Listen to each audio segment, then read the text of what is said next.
what's happening here is again the same Pak army ploy seems to be at play, and correct me if I'm wrong.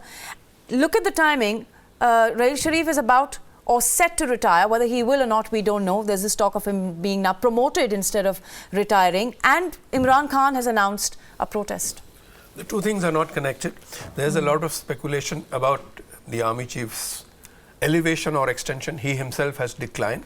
Actually, the Kerry-Loga bill has lapsed, so that also doesn't have anything more to do with how the generals want or don't want to take over. But the Pakistan Army reserves for itself the right to make the final decisions regarding three aspects of foreign and security policy. That is its India policy, its Afghanistan policy, and its nuclear policy. And this is more or less taken and granted, and the political leadership accepts it.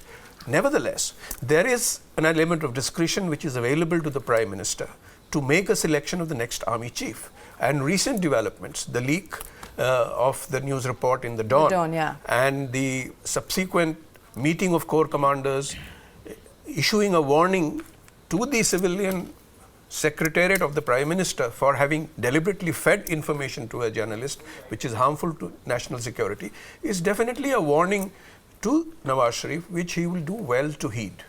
Mr. Iyer, Mr. Banerjee here thinks that that Imran Khan's protest is not linked to what is at play here. By that I mean the timing of Raheel Sharif's retirement or promotion. Would you say that? Because the perception is that Imran Khan is the army's man. Well, Imran Khan is obviously trying to make hay while the sun shines. And the sun is not going to shine very long, as it's going to retire in November. So he's going to try and make the most of it politically, because he is on a weak wicket, politically speaking, in Pakistan. He's been trying for a long time to get to the point where he can actually remove Nawaz Sharif from prime ministership. He wants his government to go. He wants fresh elections to be held. He wants to be elected as the next prime minister of Pakistan. Now, that is not happening. So the only thing he can do is to stage a protest, although it doesn't matter much. I think what Mr. Banerjee is trying to get across is that the protest doesn't really matter, even if it gets off the ground, as Imran Khan wants to. I think the main point is that it's Raheel Sharif who is the focus here, and I think Nawaz Sharif's strategy is to give him a gentle, graceful exit. Becoming Field Marshal does not give him any powers. The army chief will remain the boss. So whoever decides what the Pakistan army does is the boss, and that's the army chief. We have had Field Marshals in India. India and Pakistan share the same history of British armies, like, you know, the two did in the colonial times. That continues. So it's not going to be a big thing. It's just that there's a petition in the High Court, perhaps to put that pressure on the government, maybe even instigated by the Nawaz Sharif government itself, you know, to put the idea across to Raheel Sharif. Are you ready for this exit? You know, we'll make you Field Marshal in Pakistan. Right. Let me take before I come to you, sir, of course, I'll just come to you, because I had the same thought, but then I spoke to my correspondent in Islamabad, our correspondent Taha Siddiqui. Taha, our guest Mr. Iyer, saying that a Field Marshal is an honorary position in many ways. The real power would be with the next army chief if that does happen. What have you picked up from your sources? If Raheel Sharif does become the Field Marshal, would he still have the power or superpower, or would that be just an honorable exit? Well, in a way, he will be sort of in the military, still in uniform, and will be the highest general around. And whoever comes next would be coming on his recommendation. And then in a symbolic way, and we've seen how he's restored the military's image in the last 3 years from what we saw when Kiani was in power or Musharraf was in power. So in that, given that, and then there are some unfinished businesses, as some of the military analysts we speak to, people who are closely linked with the military, they say that, for example, the war on terror within the country, the operations that he's launched, the Karachi cleanup, the political cleanup he's doing with regards to MQM over there. So he has some unfinished business and unfinished agenda which he has to cover. So whoever comes in will definitely let him do all of that too. But again, yes, the army chief is a more powerful position historically. But as somebody mentioned here, we've had a field marshal who became who was a dictator for 10 years, Ayub Khan, in the 50s and the 60s. So in that way, if you're in uniform, that is a powerful place to be. And if you're the highest general around, that's obviously very powerful. With Musharraf, as we saw, when Musharraf was in power in 2008, when he took off the uniform and just remained the president, that's when he had to be, his exit from power became really speedy, and he had to leave, and he had to give up power. So in that way, the uniform does matter. All right, Taha, stick with us. So we're going to come back to you. Mr. Fateh, you wanted to come in to make a point, and after that, I do want to go to Taha's points that he has business left over, and that is why he should say. And now he worked on the image of Pakistan. We'll come to that, but sir, go ahead. There's a vast difference between Field Marshal Manekshaw, Field Marshal Ayub Khan. Ayub Khan appointed himself. Rahil Sharif is appointing himself. We can't equate that to Sam Manekshaw or saying that India and Pakistan have the same tradition. Not at all. They're opposites to each other. Number two, I don't think that the Kerry-Lugar bill is now abeyance. It's the law of the land in the United States. You simply cannot have it. It was a bill that was introduced and is the law of the United States that will shut off funds for this. Otherwise, the coup would have happened. Number three, Imran Khan is the extension of the Pakistan military. He's not a popular man. The other concept, the point being floated around is that the army image has been restored. The army's image is down the drain. It is carrying out a genocide even today in Balochistan, which is about 45% of the territory, and its so-called operation in Northwest Frontier displaced about 4 million people. It has 10,000 homes destroyed just in one city. There is no reputation of the Pakistan military except that they wear uniforms and they look very nice. Right. I think what Taha meant there was how internally they've been dealing with anti-Pakistan terrorists and in that sense restoring the image. Before we continue this, I'll come to you, Mr. Iyer. I've got to play this information that we managed to put on a graphic plate because my colleague Taha spoke about how Rahil Sharif has leftover business, and that's the claim that's sort of coming out also from the general. We interviewed General Ejaz, who's known to be somebody very close to Rahil Sharif. What business does he have left over that other generals cannot do? What country's image he's talking about? Because when it comes to India, all army chiefs, under all army chiefs, India has either had wars or has had terror attacks. Let's pull it up on our television screens. Musharraf, when General Musharraf was Pakistan's army chief, then we of course had the Kargil war. When it was Kayani, we had the most horrific, the 26/11, the Mumbai attack. That graphic plate just to come up. So that happened under General Kayani. So who's I don't know what to say, better or for better or for worse, they're all the same for us. And then of course under Rahil Sharif, he has a better bank account in Switzerland. All right, then we have Rahil Sharif, we had Pathankot. As we were talking about justice for 26/11, we had Pathankot. Then India started talking about Pathankot. Then, of course, Udhampur happened, Gurdaspur happened, and Uri happened. So, does it really matter, gentlemen, who Pakistan's army chief is? I mean, their chiefs might change, which is if they do, but the policy does not, Mr. Iyer? Well, I tend to agree with what you're saying, with just one rider. I think the point of view of the Pakistanis is not the Indian perspective. They're talking about unfinished business in terms of the Pakistani terrorists that Rahil Sharif was acting against. The whatever, you know. Zarbias. So it's that sort of thing that the Pakistanis have in mind. Can he finish that task? It's not about whether he will continue to send terrorists into India as other army chiefs have, which is what you're trying to suggest. But the point remains that, you know, that's a valid Pakistani concern if they think that Rahil Sharif is required for it. But I think, considering that, you know, any army chief who follows Rahil Sharif would possibly do the same thing, this is really only an exit strategy, and I do not agree that any comparison with Ayub Khan holds at all. Today's Pakistan is very different from the time of Ayub Khan. Forget about, you know, the time when you can be a dictator. The army in Pakistan has realized, not thanks to the Kerry-Lugar bill, but thanks to civil society in Pakistan growing. It was General Pervez Musharraf who created the media in Pakistan, which is a vibrant media, and I have to say, far more vibrant than India. You have someone like a Cyril Almeida who can actually break that story, saying, in Pakistan, where we think the army is God, he says there is a difference between the God and his Bhakt, and therefore, you know, this can't go on together. And this message has to somehow percolate down. The co-commanders conference doesn't matter a whit, because they cannot have a coup. Simply because, if you notice what happened when Pervez Musharraf tried a coup himself. He tried a coup himself. It did not succeed. And he also tried to, you know, use the army out on the streets. It did not succeed. What he did was he overthrew through Nawaz Sharif when he first took over. After that, that was the last. After that, civil society has grown, media has grown, the lawyers' protests have shown that they are... Yes, no, but he came into power with a coup. But there's military in Karachi and everything. Yeah, so he had to legitimize it. He had to legitimize his presence as a president. Mr. Banerjee, I'd like to bring you in there. Perhaps a coup isn't possible and accepted even in Pakistan anymore because of the factors that Mr. Ayers brought to our attention. But an extension is acceptable to the people of Pakistan?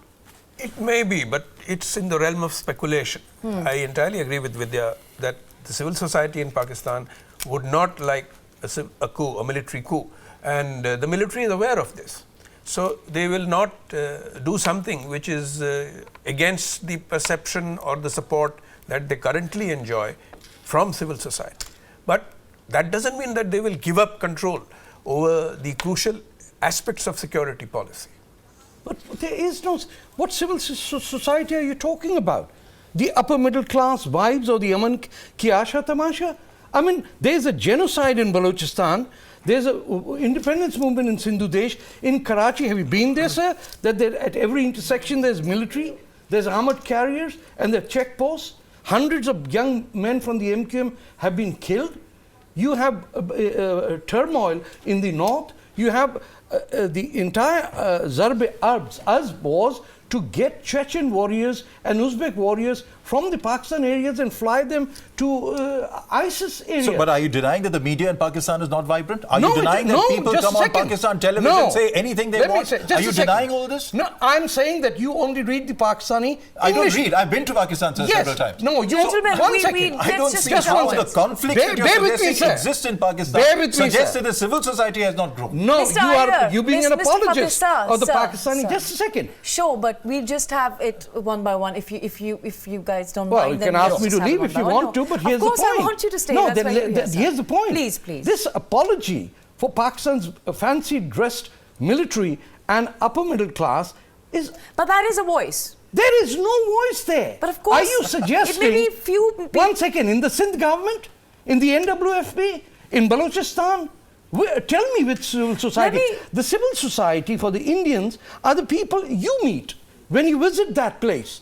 You will... Have you met any Baloch ever? Disagree on this. Mr. Banerjee, let me bring you in here so we can calm down the other two. No problem. Even if there are fewer such saner voices, as Mr. Fateh is saying, then they're not huge in numbers. Even then, these voices are important, and such voices in every society, whether you want to call them middle class, upper middle class, the elite, that voice does count. I'd like to ask you, in such a situation in Pakistan, what is really at play? To come back to the topic at hand, is this Pakistan Army's scripted play being played out yet again? Is this all scripted?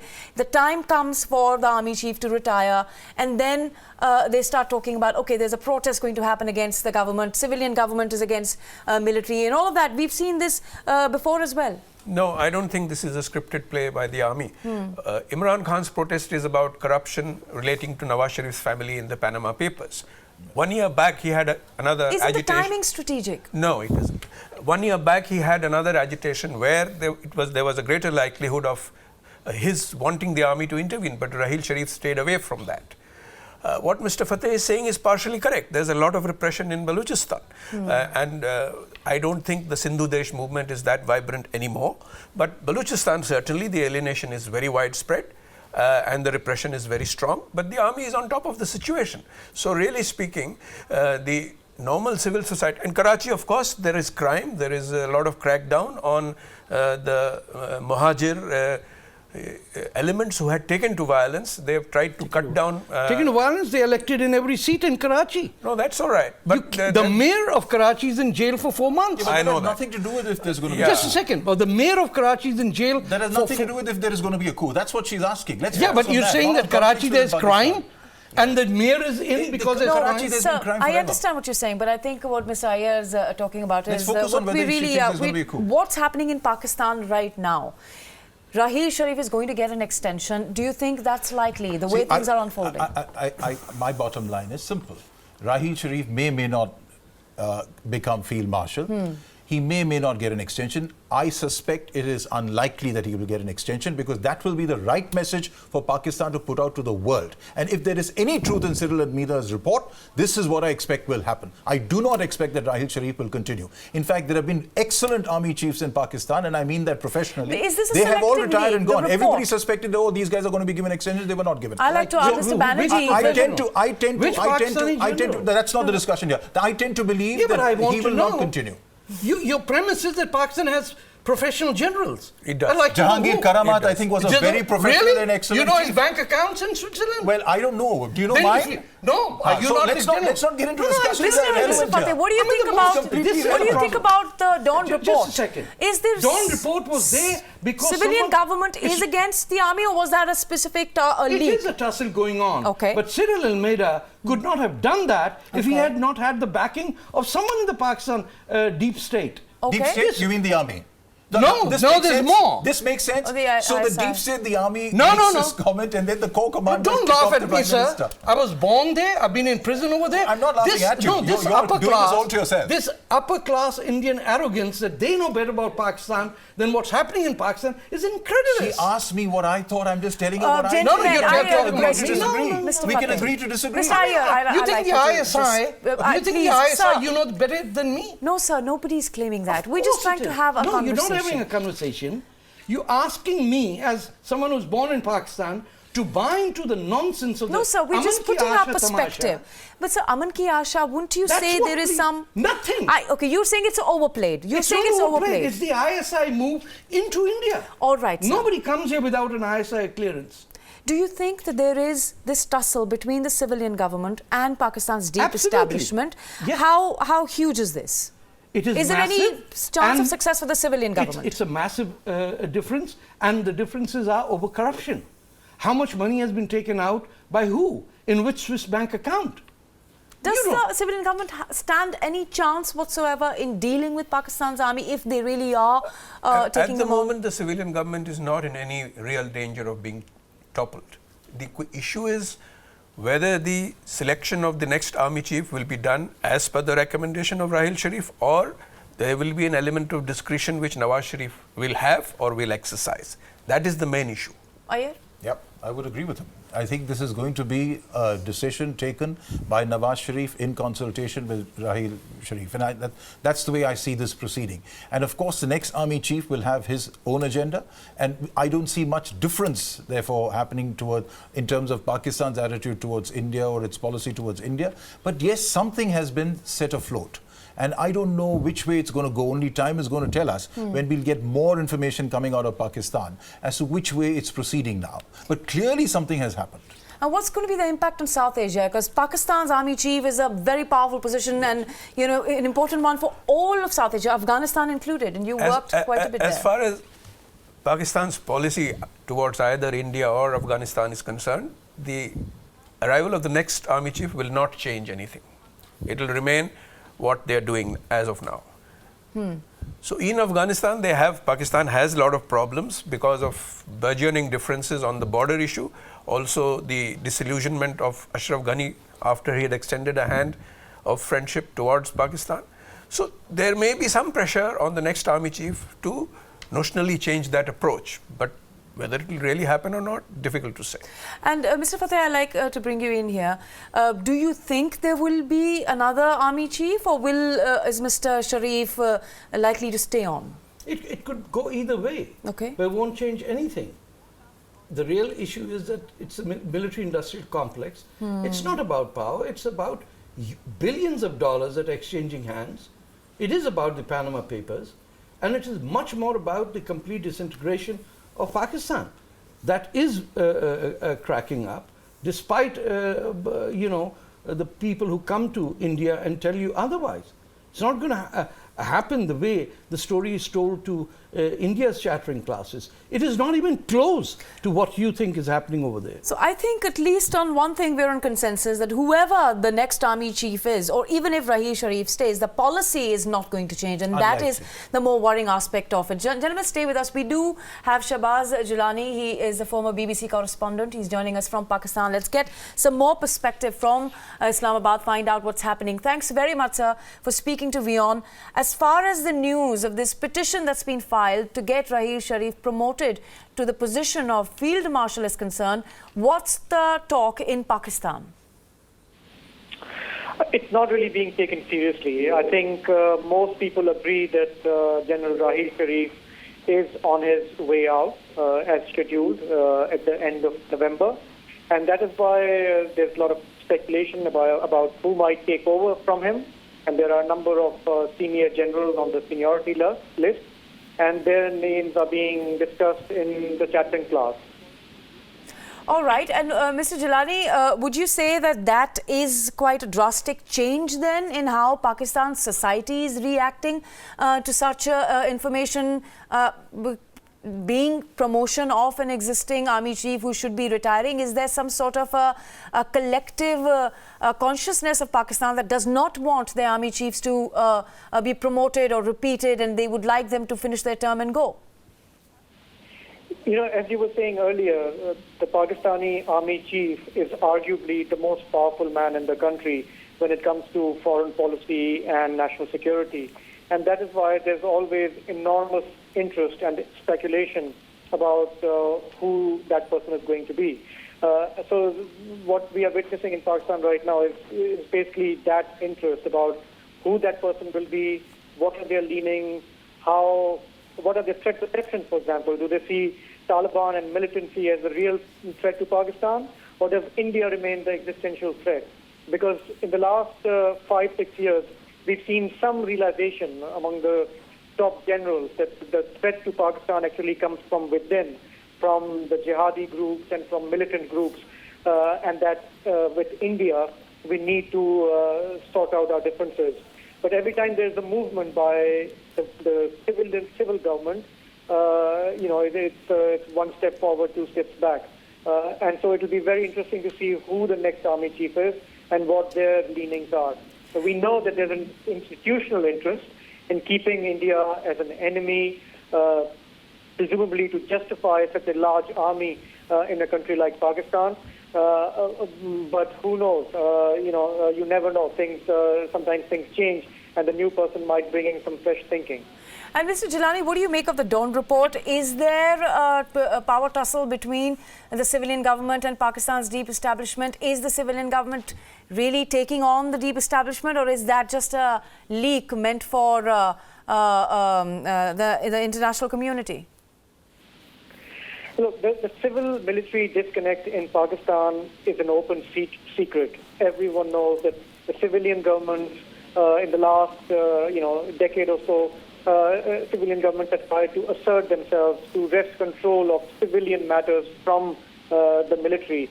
The military sometimes gives space, other times it fights back to recapture the ground that it has traditionally controlled. So that is an ongoing struggle.